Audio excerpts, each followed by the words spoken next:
दंडवत यात्रा इसलिए कि छत्तीसगढ़ में गौ तस्करी ज़्यादा हो रही है। गौ तस्करी के माफिया छत्तीसगढ़ के रायपुर राजधानी में रहते हैं, धमकाने का प्रयास कर रहे हैं, रैकी कर रहे हैं और जबलपुर के सिद्दीकी से मिलकर मेरे घर को बम उड़ाने की बात कर रहे हैं। ऐसे तस्कर आतंकवादियों के साथ है, तो ये मनोज जंगेल हो या कोई भी हो, इनको बिल्कुल जेल के सलाखों के पीछे भेज देना चाहिए। गौ तस्करी को रोकने का जो बात करते थे, जो गौ सेवक अपने आप को बताते, वही गौ तस्करी करने लग गए हैं। दूसरा, पुलिस का एक बड़ा अमला बिका हुआ है।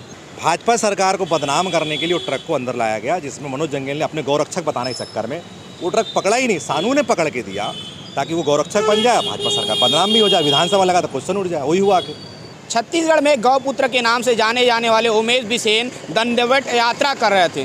दंडवत यात्रा क्यों कर रहे हैं, उसको उनसे जानने का प्रयास करेंगे। क्यों दंडवत यात्रा कर रहे थे आप? दंडवत यात्रा इसलिए कि छत्तीसगढ़ में गौ तस्करी ज़्यादा हो रही है। गौ तस्करी के माफिया छत्तीसगढ़ के रायपुर राजधानी में रहते हैं, चाहे सलीम कबाड़ी हो, सानू कुरैशी हो, विवेक तिवारी हो, छन्नूगिरी गोस्वामी हो, संजय गिरी गोस्वामी हो, इकबाल, सिद्दीकी, इमरान, बाबू खान, ऐसे लोग रायपुर के आसपास ही रहते हैं। इनके लिए तस्करी जो करवाता है वो मनोज जंगेल और हरी साहू करवाते हैं। मैंने आईजी साहब से और पुलिस विभाग से यही मांग की है, इनके पूरे कॉल डिटेल, इनके अकाउंट डिटेल, इनके दोस्तों की डिटेल, इनकी आवक जावक, इनका लोकेशन आप सर्च करें, पूरी सच्चाई खुल के सामने आ जाएगी। ये बार बार सोशल मीडिया में इनके जो चाटुकार लोग हैं या इनके कह सकते हैं, समर्थक कह सकते हैं, उन लोग प्रश्न खड़ा कर रहे हैं आपने कितनी पकड़ी।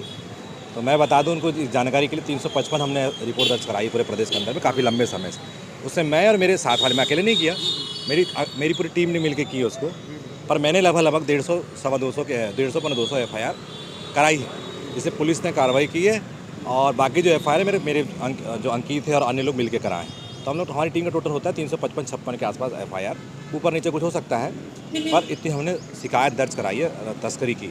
और तस्करी की शिकायत दर्ज करने के बाद ये तस्कर उल्टा सीधा उलझुल जुलूल बातें कर रहे हैं, उलझुल जुलूल हरकतें कर रहे हैं, मेरे घर जाके धमकाने का प्रयास कर रहे हैं, रैकी कर रहे हैं और जबलपुर के सिद्दीकी से मिलकर मेरे घर को बम उड़ाने की बात कर रहे हैं।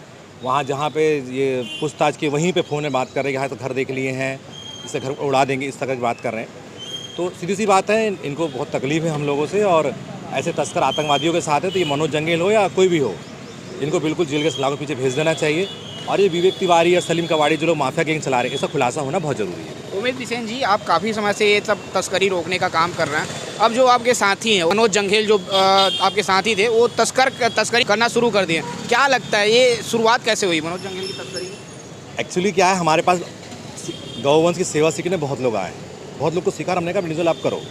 हम लोग किसी को मना नहीं करते, क्योंकि आज के ज़माने में अगर कोई 15 मिनट में सेवा दे रहा है ना, बहुत बड़ी बात है, और लोग देते हैं। और हमारा उद्देश्य है कि 4 लोग 5 लोग को सिखा, फिर जो बोलना है बोलते रहे, प्रॉब्लम है। ये एक्चुअली चोर था, ये टीवी चुराना, गाड़ी चुराना, इस पर काम करता था, हमको नहीं मालूम था। इसकी हरकतों ने हमको साल भर के अंदर आगाह कर दिया, हमने किनारे कर दिया कि तो जा अपना जो करना है कर, तेरी हरकत से लगे। उसी बीच में कैलाश तिवारी नाम का व्यक्ति भी आया गंडई का, उसका तो गांजा तस्करी करते हुए ये देखा गया। हमने भी उसको प्रत्यक्ष, हमने खुद ही गांजा तस्करी करता था। हमने बोला ऐसे लोग दूर रहना, क्योंकि हमारा रिकॉर्ड, हम पुलिस हमारा रिकॉर्ड पूरा खंगाली, कई बार सैकड़ों खंगाली है। हमने कभी ऐसा कोई कृत्य नहीं किया जिससे कि हमारे ऊपर कोई लालछन लगे। कोई लालछन लगाता प्रूफ नहीं करता, क्योंकि पुलिस के पास सबका CR रहता है। हमारा CR है, आप किसी भी जगह RTA लगा सकते हैं कि इनके बारे में क्या जानकारी, तो पुलिस विभाग को क्लियर जवाब देगा कि इन लोग आंदोलनकारी हैं, इन लोग सेवक हैं, लड़ने वाले लोग हैं, किसी प्रकार का भी गलत पंजीबद्ध। और इसका पता लगाने जाएंगे तो इसके खुद के गाँव में बोलते हैं लोग चोर हैं, डकैत हैं, गांजा की तस्करी करते हैं। मनोज, कैलाश, हरी, इनका तो ये गाँव वाले खुद, पुलिस गई थी खुद पता लगाई, पुलिस को पता लगा तो चोर डकैत हैं, गांव में चोरी का सामान बेच देते हैं, किसी टीवी बेच देते हैं, किसी गाड़ी बेच देते हैं, इस प्रकार हरकतें करते हैं। और ये क्या कहते हैं, कुछ लड़कों को खिला पिला के, बरगला के सोशल मीडिया में लिखते रहते हैं, क्योंकि वो थोड़ा सा पैसे का सवाल है, उनको जानकारी नहीं होगी, अंधभक्त होंगे। क्योंकि 1-2 ट्रक पकड़ने के बाद व्यक्ति उसको बहुत बड़ा सुरमा खान समझता है, मेरा जो अनुभव है। सुरमा खान नहीं है, तस्कर सेटिंग कर लेते हैं लोग, तो पकड़ लेते हैं। लेकिन वो तो दावा करते हैं, कुछ दिन पहले ही मैं वीडियो किया था, रायपुर में तस्करी पकड़ाई थी, और वो मनोज जंगेल जो बात हो रही है, मनोज जंगेल खुद बोलता है कि मैं तस्करी को पकड़ा हूँ, इतनी बड़ी तस्करी पकड़ा हूँ, ये दावा कर रहा था मनोज जंगेल। 2 तरह की बात कर रहा है। अब एक वीडियो जारी किया, उसने बोलता मेरे को सानू पकड़ के दिया है। पहले बोलता मैंने खुद पकड़ा है। तो तू पकड़ा है तो फिर तूने दूर के बाहर क्यों ले गया, और तू बोल रहा है मेरे को पटे में पकड़ा है। देखो अपनी बात में फंस जा रहा है कि तस्करों से संबंध रखना भी पड़ता है। मैं बोला तू कुछ मत बोल, तेरे 4 फुट डिटेल निकल जाएगी ना, तेरी वास्तविकता समझ में आ जाएगी ना, मेरे को आरोप लगाना पड़ेगा, वो पुलिस खुद लगा लेगी। तो सामने तो अब पुलिस को 4 फुट का डिटेल लेने दे। तेरी उसकी वास्तविक औकात क्या है, चोर है, डकैत है, पता लग जाएगा, उसके पड़ोसी से पता लग जाएगा, उसके माँ से पता लग जाएगा, उसे गाँव से पता लग जाएगा। उमेश जी, जो गौ तस्करी को रोकने का जो बात करते थे, जो गौ सेवक अपने आप को बताते, वही गौ तस्करी करने लग गए हैं। यही नहीं है, ये पूरे प्रदेश की स्थिति है। पैसे का मोह और लालच इतना खतरनाक है कि अच्छे को ईमान डगमगा देता है। हाँ।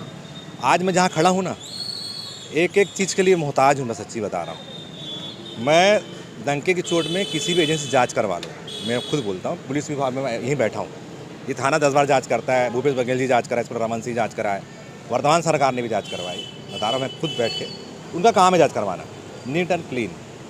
मेरा लेन देन किसी से लफड़ा नहीं है। आरोप लगाना बहुत आसान है, सिद्ध करने के लिए पुलिस विभाग है, CBI, लोकल इंटेलिजेंस है, SI बहुत सारे आप उनको लिख के दो, आयकर में लिख के दो, आय से संपत्ति करके। जैसे मैं लिख के दे रहा हूँ कि तस्कर है, ये तस्कर, खत्म बात। मेरे खिलाफ में लिख के दो, हो जाएगा दूध के दूध, पानी की पानी। तो ये बताओ, कांग्रेस शासनकाल में भी तस्करी हो रही थी गायों की, अब बीजेपी सरकार आ गई, अब भी तस्करी हो रही है। ये तस्करी कैसे रुकेगा?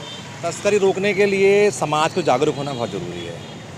और समाज क्या करा ही नहीं तो उसको मालूम ही नहीं सेवा कौन कर सकता है और तस्करी मतलब वास्तविक काम कौन कर सकता है। उसका मापदंड तय नहीं हो पाया है, क्योंकि लोग हिंदू संगठन के अधिकतर लोग तस्करी करते हैं। मैं साफ बोल रहा हूँ, क्योंकि ऐसे लोगों को हिंदू संगठन हमारे कॉम्पिटिशन प्रतिस्पर्धा में जिला अध्यक्ष बना देता है, कुछ बना देता है, तो उसका फ़ायदा हम लोग उठाते हैं। हमको पैसे पे व्यक्ति का व्यक्तित्व नहीं देखना चाहिए, कार्यों पे देखना चाहिए। कार्य देख के जिस दिन चयन करने लगे तो स्वाभाविक सुधर जाएगा। ये काम जितना सरकार का उतना समाज का भी। तो तस्करी हमेशा मैं देखा हूँ कि गौ सेवक जो बताते हैं अपने आप को, वही तस्करी, गौ तस्करी रोकने का काम करते हैं। पुलिस क्यों सामने नहीं आ पाती? पुलिस क्यों नहीं रोक पाती? पुलिस क्यों सफल नहीं हो पा रही गौ तस्करी रोकने में? पुलिस इसलिए सफल नहीं हो पा रही है कि पुलिस का सबसे पहले एक समस्या ये है कि वो रखे कहाँ, पकड़ ले तो सहयोग नहीं मिलता, वेटनरी सहयोग नहीं करता, कम्युनिकेशन प्रॉब्लम। दूसरा है पुलिस का एक बड़ा अमला बिका हुआ है। मैं फिर बोल रहा हूँ कि एक बड़ा अमला मतलब जो IPS होते हैं, कई जगह उनकी सेटिंग है, TI सेटिंग है, कुछ जगह काउंसिल सेटिंग, और जितनी गाड़ी पार होती है उनका नंबर वहाँ नोट होता है। जितने सीमावर्ती थाने हैं, शायद ही वैसा थाना सेट ना हो, उनके बिना सहमति के एक भी गौवंश छत्तीसगढ़ से पार नहीं हो सकता। और वही पुलिस जब इनका जो तस्कर मित्र मनोज जैसे लोग पकड़ाते हैं, तो उसी पुलिस के जो रहते हैं वो थाने फ़ोन करते, नहीं ये तस्करी पकड़ता, छोड़ दो, वीडियो भेजते हैं थाने में कि देखो पकड़ा। मैं एक एक वास्तविक जानता कौन कितना क्या कर सकता है, क्या नहीं कर सकता। ये बताइए, मनोज जंघेल जो आप बता रहे हैं, वो कुछ दिनों पहले तस्करी पकड़ने का दावा किए थे, पुलिस थाने भी पहुंचे थे, पुलिस उस तक क्यों नहीं पहुंच पा रही? पुलिस उसको क्यों नहीं पकड़ पा रही है? पुलिस का प्रॉब्लम है, भाजपा की सरकार है, किसी हिंदू को डाल देगी। और वो मनोज जंघेल बारे में उतना जानते नहीं। जब सानू ने पुलिस को बताया, सानू ने क्योंकि सानू साथ में थे, सानू को लगा मैं इसके लिए क्या, इसको गौ रक्षक बनाने के लिए ट्रक पकड़ के दिया मैंने और मैं ही फंस गया। इनका प्लान ये था कि भाजपा सरकार को बदनाम कर दे, ट्रक को वहाँ लाके मनोज जंघेल पे आरोप लग रहे हो कि वो तो गौ रक्षक है, देखो कितना बड़ा प्लान बनाया। और सानू काम हो जाए, क्योंकि विनोद जो तस्करी करा रहा है वो विनोद का पर्दाफाश, विनोद का जो काम है बंद हो जाए और सानू काम चले। भाजपा सरकार को बदनाम करने के लिए वो ट्रक को अंदर लाया गया, जिसमें मनोज जंघेल ने अपने गौरक्षक बताने के चक्कर में वो ट्रक पकड़ा ही नहीं, सानू ने पकड़ के दिया ताकि वो गौरक्षक बन जाए, भाजपा सरकार बदनाम भी हो जाए, विधानसभा लगा तो क्वेश्चन उठ जाए। वही हुआ आखिर। ठीक, तो जो अपने आप को खुद गौ सेवक बताते हैं, गौ तस्करी रोकने का दावा करते हैं, जब वैसे लोग ही गौ तस्करी करें तो फिर क्या होगा? और ये वही मामला है कि जो गौ तस्करी रोकने का दावा करते हैं वो स्वयं ही छत्तीसगढ़ में गौ तस्करी करने की बात हो रही है, वो स्वयं ही गौ तस्करी करने में लगे हुए हैं।